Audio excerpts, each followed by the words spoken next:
first of all, can I just pretend that's not happening? Okay, now let's just Start with pretend that. it's not happening. All right. Cool. So, hey everybody, I'm Donna. How y'all doing today?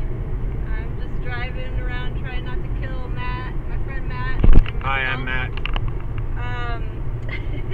And we're here just having a conversation about bodies and having bodies and being curious about bodies and being curious about being with the body and all the bodies that are around us. So, yeah. Matt, what do you know about bodies? Hi, I'm Matthew Bochsler. I'm with Access Consciousness, not to mention a few other things.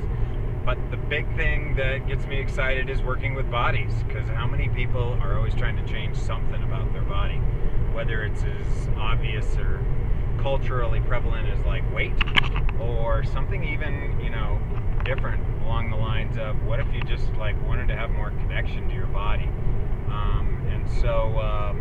Yeah, Donna had a bunch of questions, and I'd love to tell you what I know about it in my process.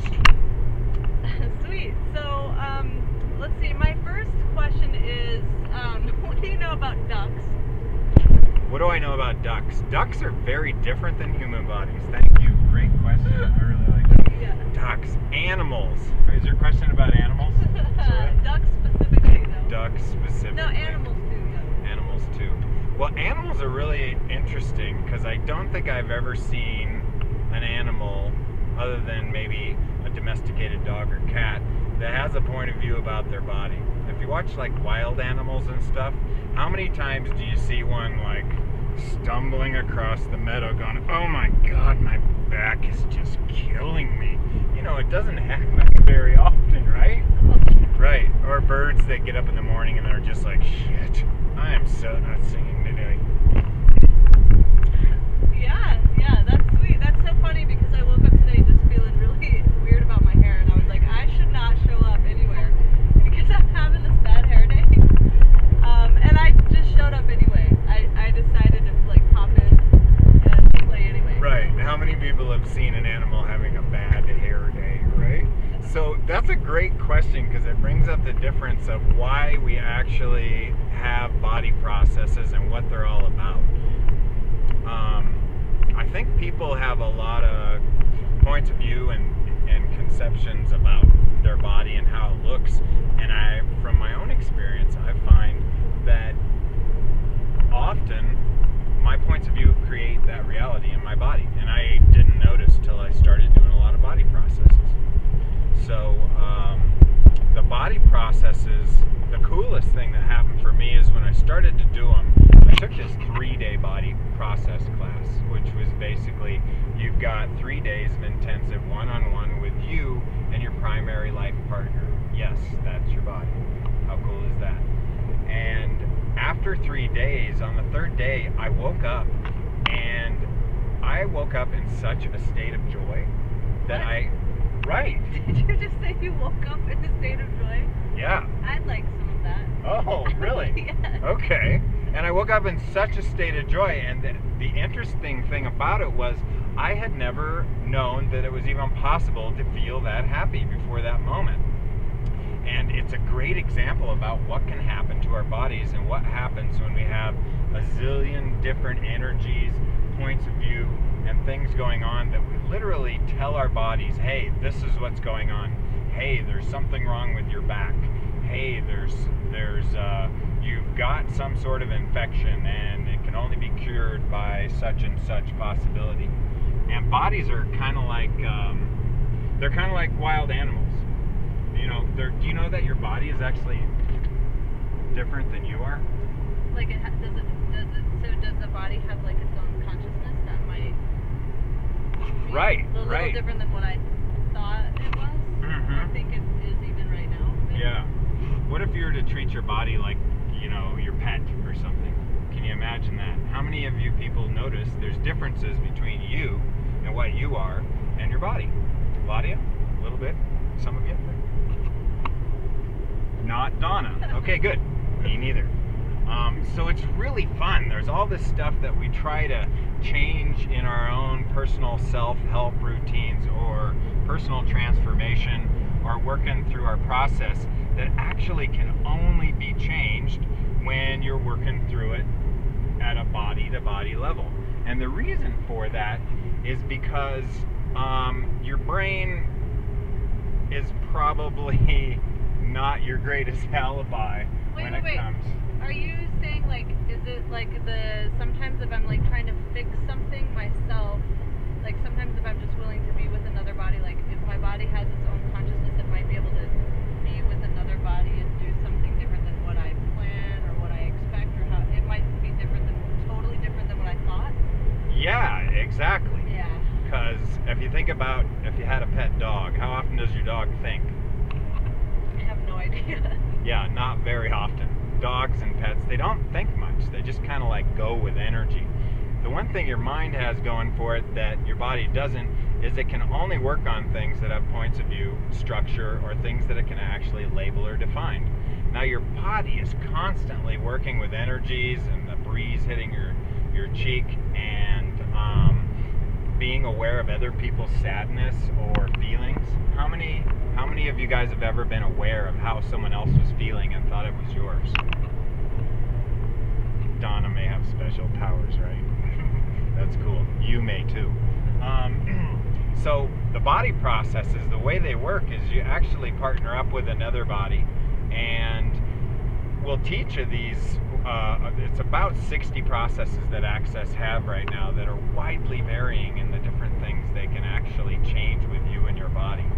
Because as we were talking about before, if you're working on something with your mind for a long time, there's only a certain level of change that you can create with your brain.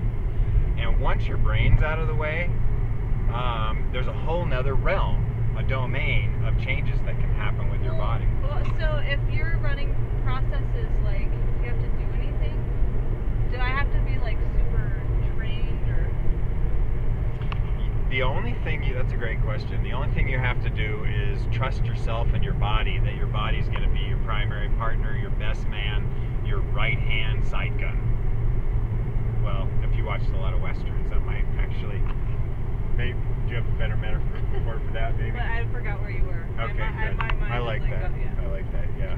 She's already obviously transmorphing her entire world as her brain's starting to get out of the way. And her body's sleep and do it? Yeah. Yes, you could. There's all kinds of possibilities. So one body puts their hands on another body, and we'll use a process, for instance, like one that's, what's a good one? There's one called trifold sequencing. And trifold sequencing, actually, what it does is runs a series of energies. It's an energy that your hands create when you put on this other body. And it basically will unlock all of the things that are in a cyclical loop in your body that are creating something. Examples are if you did a lot of drugs or psychedelics, or anything, maybe you had some really severe trauma at an early age and didn't have any tools to deal with it. That process run a few times will actually just dynamically change a lot of that stuff in your body easily, and you didn't have to think through it all. So it's a really cool different angle on changing things in your body. Yeah, just you saying that changed something in my body right now. So yeah. Wait a minute, you look different. What's your name again? I'm Donna, and I feel really vulnerable right now, actually, just on the mention of that process. Right. Yeah, vulnerability. Well, because most of my life I've been taught and trained. I'm driving right now. Cut that part. She's a really good driver. I have been trained to like protect myself and to stay really separate. And so when you said that, like a whole bunch of stuff just got out of the way, so I could feel a little vulnerable. It's kind of scary. Yeah, exactly. How much would anybody out there like to actually be more vulnerable with you and your body? I mean, where you actually touch your own arm, you know, or your own self, and there's just a huge amplification of the connection and awareness and joy and feelings and emotions. Find a lot, like for myself, my process was there was kind of a disconnect with a lot of the things that are just part of my body. Like for instance, your ability to perceive feelings and emotions is actually part of your body's ability to, that's how your body actually is aware of things, one of many of the different things. But you as a being, how many of you out there are infinite beings, huh? Right? A few of you? Some of you? Or none of you? I think it's probably the higher end of the spectrum. Big finger, huh? And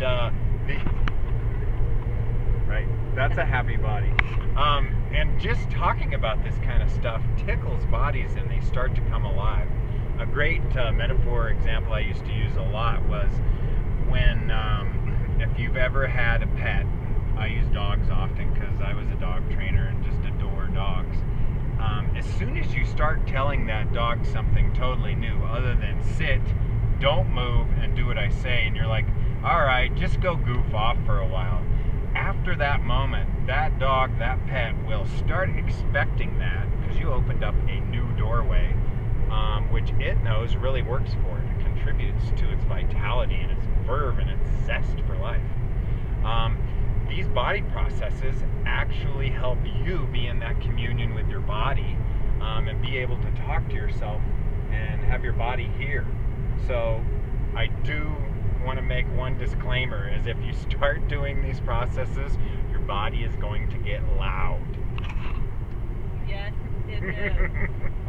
Yes, a lot louder, which is really cool. So what other questions were stuff that you've had about body processes or experienced? Well, I guess one question I have is that, like,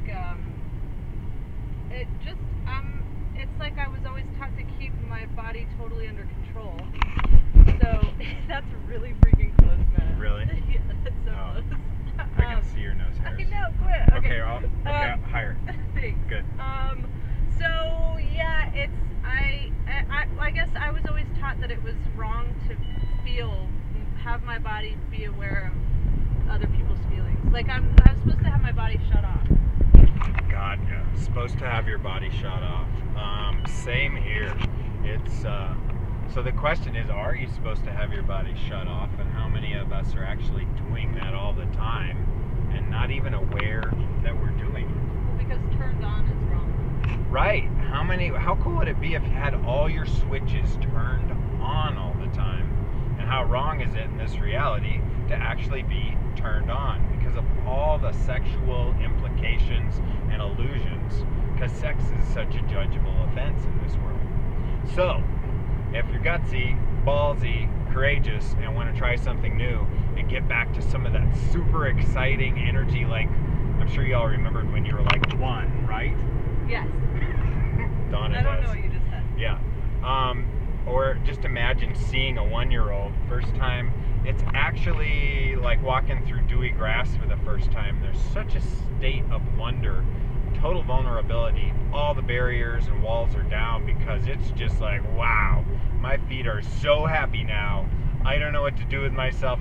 I think I'm going to go stick my face in the grass too. Happy feet. Happy feet. Right. So,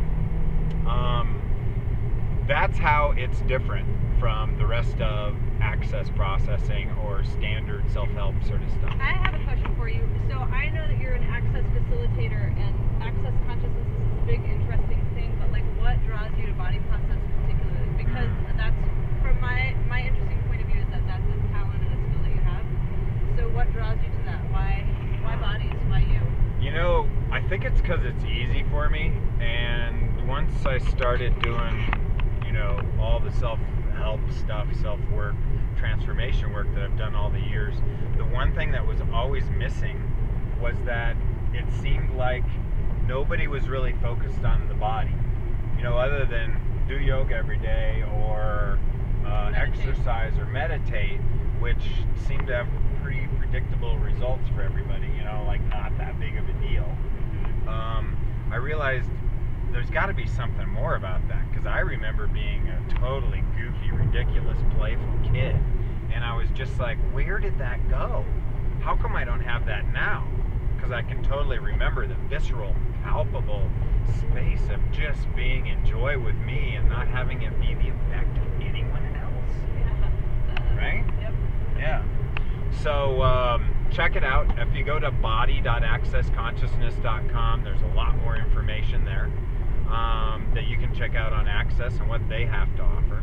And there's tons of other possibilities out there. So just know that this is just the one I'm choosing, and I enjoy it because there's nothing more I'd like to have than have people have this, all your barriers and walls down, because you're in such a communion and connection with your body that it's easy to do with other people.